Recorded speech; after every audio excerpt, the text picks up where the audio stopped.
নমস্কাৰ, মই আজি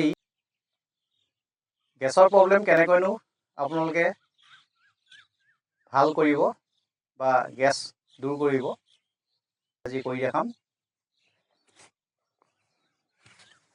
দণ্ডাসনত বহাইলোঁ, সেনেকৈ ওপৰ মূৰ কৰি শুই লওক।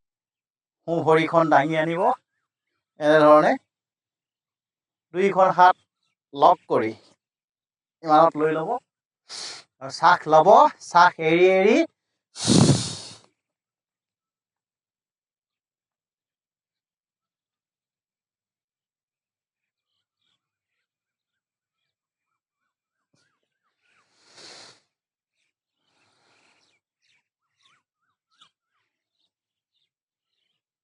সোঁ ভৰিখন কৰাৰ পিছত বাওঁ ভৰিখন আমি কৰিম তেনেকৈ লক কৰি ল'ব এনেধৰণে।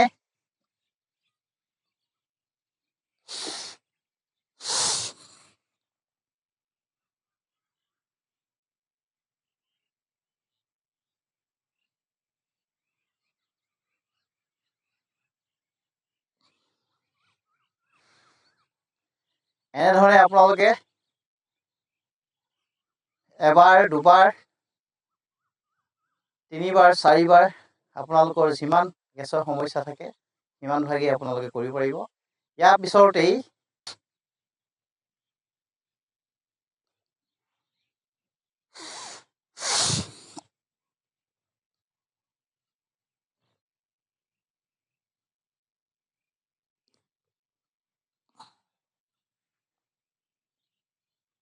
এনেকৈ আপোনালোকে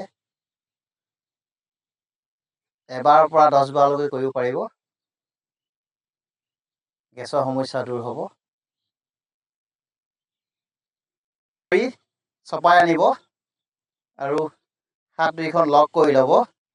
শ্বাস লৈ শ্বাস এৰিব।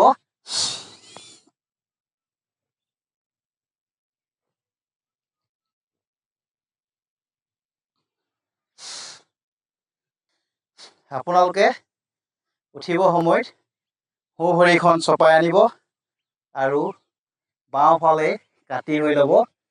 সোঁ হাতৰ পেচ দি পেলাই এনেধৰণে বহিব। মই বহাৰ দৰেই বহিব আপুনি। কৰি হোৱাৰ পিছত আমি উঠি দিওঁ, তেতিয়া হয়তো প্ৰেছাৰ বাঢ়ি আহিব বা চক্কৰ আহিব পাৰে। সেইবাবে ঘপককৈ উঠি নিদিব। বাওঁ চাইডে কাটি কৰি সোঁ হাতত পেচ দি আপোনালোকে বহিব। গেছৰ সমস্যাৰ বাবে আজি মই এই আসনখন আপোনালোকৰ আগত দাঙি ধৰিলোঁ। আজি ইমানতেই মই মোৰ যোগ সামৰণি মাৰিছোঁ। নমস্কাৰ, ধন্যবাদ।